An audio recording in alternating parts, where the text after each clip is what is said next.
예, 여러분, 더운 날씨에 또 아침을 맞이하게 되네요. 그래도 이 아침은 한낮의 열기보다는 많이 시원합니다. 독일에 사는 그 삶의 장점이라면 이 여름철에 그래도 열대야는 없다는 거, 이것 아닐까 싶습니다. 그래서 낮에는 좀 더워도 밤에 주무실 때는 그래도 좀 편하게 주무시지 않았을까 싶어요. 자, 잘 자고 일어나셨으면 오늘 또 목요일 주 안에서 화이팅하는 복된 날 되시기를 소망하면서 계속해서 요한계시록 말씀 함께 나누겠습니다. 오늘은 요한계시록 8장입니다. 8장 가운데에 1절부터 5절까지만 말씀 봉독하고 전체 말씀 나눕니다. 일곱째 인을 떼실 때에 하늘이 반시간쯤 고요하더니 내가 보매 하나님 앞에 일곱 천사가 서 있어 일곱 나팔을 받았더라. 또 다른 천사가 와서 제단 곁에 서서 금 향로를 가지고 많은 향을 받았으니 이는 모든 성도의 기도와 합하여 보좌 앞 금 제단에 드리고자 함이라. 향연이 성도의 기도와 함께 천사의 손으로부터 하나님 앞으로 올라가는지라. 천사가 향로를 가지고 제단에 불을 담아다가 땅에 소돔의 우레와 음성과 번개와 지진이 나더라. 아멘. 오늘 말씀 제목은 성도의 기도를 들으시는 하나님, 성도의 기도를 들으시는 하나님, 이렇게 제목을 정하고 말씀 나눕니다.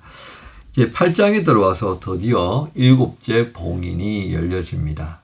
이 일곱째 봉인과 함께 또 어떤 일이 있냐면 일곱 개의 나팔이 울려 퍼지기 시작합니다. 자, 이 과정들을 통하여서 하나님이 계획하신 그 심판의 과정은 그 세기가 점점 강해진다라고 하는 것을 우리가 기억하면서 이 말씀을 보면 좋겠습니다. 자, 일곱째 봉인이 풀렸는데요. 이 일곱째 봉인이 풀리면서 어떤 장면이 등장하고 있습니까? 향을 받아서 그 향로가 하나님 앞에 올려진다는 겁니다. 그런데 여기 이 향은 무엇이라고 말할 수 있겠습니까? 3절 후반부에 모든 성도의 기도와 합하여 보좌 앞 금 제단에 드리고자 함이라 했다는 겁니다. 그러니까 이 향은 결국 성도의 기도를 모은 그 상징의 의미를 가졌습니다. 그것이 이제 피워져서 하나님 앞에 올라가는 거죠. 자, 4절의 향연이 성도의 기도와 함께 천사의 손으로부터 하나님 앞에 올려져 갑니다. 자, 이 향연이 하나님 앞에 올려진 상태에서 어떤 일이 일어났습니까? 천사가 향로를 가지고 제단에 불을 담아다가 땅에 소돔의 우레와 음성과 번개와 지진이 나더라. 여러분, 여기 제단에 불을 담아다가 하는 것은 하나님 앞에 그 분향하게 될 때에 그 불을 담아야 하잖아요. 그리고 그 위에다가 이제 향을 사릅니다.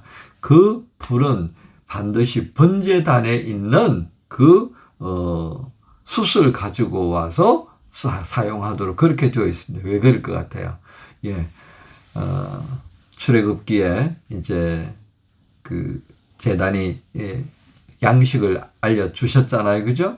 그렇게 해서 다 만들고 난 다음에 그것이 봉헌하는 예식이 레위기에 있어요. 레위기에 이제 그 봉헌식이 되어질 때 하늘에서 불이 내려서 그 번제단에 불이 담겨집니다. 그래서 하나님 앞에 올려드리는 그 분향은 반드시 사람이 만든 불이 아니라 막 이래가지고요. 어디서 가져온 게 아니라 하늘에서 온 그 불로 올리도록 이거 철저하게 구별하라고 말이죠. 하나님의 방법으로 그렇게 하는 것이 하나님이 받으시는 것이 됩니다. 그래서 그렇게 올려드리는 분향을 뭐라고 그랬어요? 성도의 기도라고 그랬습니다. 자, 그러면 한 가지 퀴즈가 될까요? 여러분, 이 시대에 그 핍박을 받던 성도들이 하나님 앞에 올려드리는 기도가 있었다면 어떤 기도였을 것 같아요? 흡사 우리는 이렇게 생각해 볼 수 있겠습니다. 수많은 순교자들이 그 죽음 앞에서 무엇을 기도할 수 있었겠습니까? 하나님 우리를 긍휼히 여겨 주십시오. 하나님 이 교회를 이대로 내버려 두시겠습니까? 이 교회를 지켜주십시오. 예수의 피가 아직도 살아있음을 증거해 주십시오. 성도들의 믿음이 흔들리지 않도록 붙들어. 이거 아니었겠습니까? 그죠? 바로 그런 기도의 응답이 어떻게 나타난다고요? 예, 땅의 소돔에 우레와 음성과 번개와 지진이 나더라. 이게 뭐예요? 하나님이 살아 계신다라고 하는 것. 하나님이 진노하시고 하나님이 그 모든 것을 헤아리시고 심판하신다라고 하는 상징적인 사건으로 이렇게 나열해 두고 있습니다. 자, 이제 그런 구체적인 내용이 무엇으로 나타난다고요? 예, 그 다음에 이제 6절부터 나타나는 나팔 소리와 병행되어져서 이루어진다라고 하는 겁니다. 자, 이 재앙들은요, 첫 번째 나팔부터 세 번째 나팔은 땅에 관한 겁니다. 여러 가지 현상들이 있는데 땅에 집중되어집니다. 그 다음에 네 번째 나팔부터는요, 하늘의 것이 흔들리는 것을 보여줍니다. 소위 말하는 해와 달과 별 이런 것들을 통하여서 하나님이 재난을 보여주시는 장면들입니다. 자, 그 다음에 13절. 이 정도 되면서니까 넷째 천사가 나팔을 부는 것, 그걸 보여주면서요, 아직도 7개의 나팔이 불려지지 않은 거 뭐가 남아있어? 3개의 나팔이 더 남아있지 않습니까? 그러니까 독수리가 큰 소리로 날아가면서 땅을 향해서 화가 있을 것이다. 아직도 재앙이 끝나지 않았다라고 하는 것을 말씀하더라는 겁니다. 자, 우리는 오늘 이 말씀을 통해서 뭘 생각해야 하겠습니까? 그렇습니다. 첫 번째, 성도의 기도를 하나님이 들으신다는 겁니다. 여러분, 기도할 때 하나님께서 나의 기도를 들으신다라고 하는 그런 확신을 가지면서 기도하시나요? 아니면 습관적으로 하나님 듣든지 아니 듣든지 기도하라고 그랬으니까 기도하시는 겁니까? 예, 뭐 이쪽도 될 수 있고 저쪽도 될 수 있습니다. 중요한 것은 초대교회 성도들이 그 습관을 따라서 기도하는 장면들을 보잖아요. 그죠? 예수님께서 성천하신 다음에 오순절에 은혜를 받고 난 다음에 제자들은 그 유대인들이 가졌던 하루에 3번의 기도를 그저 습관적으로 했던 거예요. 바로 그때 어떤 일이 일어납니까? 역사가 일어나는 장면들을 우리가 보게 됩니다. 자, 우리는 이런 장면들을 통하여서요, 중요한 것은 하나님 앞에 습관적으로 기도하는 게 필요해요. 우리가 새끼 밥 먹잖아요. 그러니까 이게 식습관이라고 그러잖아요. 기도 습관이 필요해요. 두 번째는요, 하나님이 듣든지 아니 듣든지 상관없이 우리는 하나님 앞에 찾고 구하는 자가 되어야 한다는 겁니다. 이게 두 번째 기도가 가지고 있는 비결이에요. 습관을 따라서 듣든지 아니 듣든지 우리는 하나님 앞에 구하는 자가 된다. 이게 뭐예요? 자녀예요, 자녀. 그래서 어릴수록 어떻게 해요? 부모에게 이것저것 고려하지 않고 요구하는 겁니다. 우리 손녀가 지금 아직 2살이 안 됐잖아요. 올 10월이 되면 이제 2살이 되는데 천하무적이에요. 안 되면 하고 울어버리면 온 집이 시끄러우니까 저희 아들 부부가요, 웬만하면 들어주려고 그래요. 하지만 아닌 거는 아니라고 또 가르치더라고요. 그러니까 아이도 이제 눈치가 빤한 거예요. 한번 해보고 될 것 같으면 이제 되는 거라. 근데 해도 안 되는 건 안 되는 거더라고요. 그렇죠? 그러니까 우리가 그걸 통하여서 하나님 앞에서 기도를 하면서 배우는 거예요. 이런 기도는 하나님께서 주목해 주시는구나. 이런 기도는 하나님이 콧방귀도 안 끼시는구나. 이거 배워야 돼요. 그러면서 우리는 어때요? 신앙이 성장해 가는 거예요. 하나님께 맞추는 거다. 그죠? 어릴 때는 관계없어. 그냥 내가 원하는 대로. 또 초신자 때는 또 하나님이 잘 들어주셔요. 근데 조금 신앙이 연륜이 쌓여지면 이제 하나님께서 조절하시거든요. 우리가 어린아이들, 자녀들 키우면서 조절하듯이 똑같습니다. 그러면서 배우는 거, 이런 기도 하나님께서 기뻐하시는구나. 그렇죠? 그런 기도했을 때 응답되는 거 보면 얼마나 기분 좋아요. 그렇죠? 그러면서 배워가는 겁니다. 하나님이 좋아하시는 기도가 뭐냐. 그 다음에 이제 세 번째 기도는 또 어떤 것이겠습니까? 중보의 기도입니다. 중보.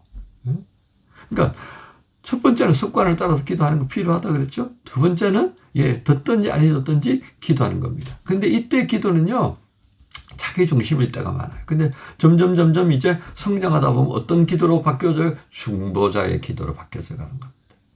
이게 뭐예요? 이게 예수님께서 대제사장으로 우리를 세우기 위해서 기대하시는 그런 기도의 모습인 거예요. 자, 그러면서 긍휼을 구하고 하나님의 평안 주심을 구하는 그런 기도자로 세워지는 것. 그러면 그 기도들을 하나님께서 어떻게 하신다? 들으신다고 말이에요. 오늘 여기 있는 이 청사가 그 향로를 가지고 하나님 앞에 올려드리고, 그리고 난 다음에 거기에다가 번제단에 불을 담아가지고 땅에 쏟아버리는 거. 이게 뭐예요? 하나님이 이렇게 응답하신다는 거 말씀드렸잖아요. 그죠? 예.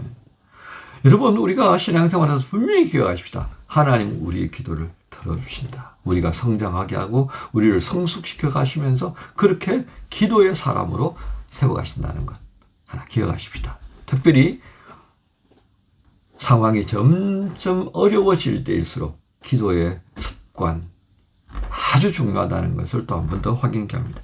그 다음에 두 번째, 우리가 오늘 말씀을 통해서 알아야 할 것이 있다면, 시간이 흐를수록 우리가 마주하게 될 상황들은 더 어려워질 거라는 겁니다. 결코 지금보다 더 좋아지기는 쉽지 않다는 거예요. 그만큼 시대가 악한 겁니다. 그러니까 오늘 우리는 어떻게 돼요? 베드로전서 4장 7절에 있는 것처럼 만물의 마지막이 가까웠으니 그러므로 너희는 정신을 차리고 근신하여 기도하라. 그러므로 너희는 정신을 차리고 근신하여 기도하라. 이 말씀을 우리는 마음에 둘 필요가 있습니다. 베드로전서 4장 7절의 말씀이었습니다.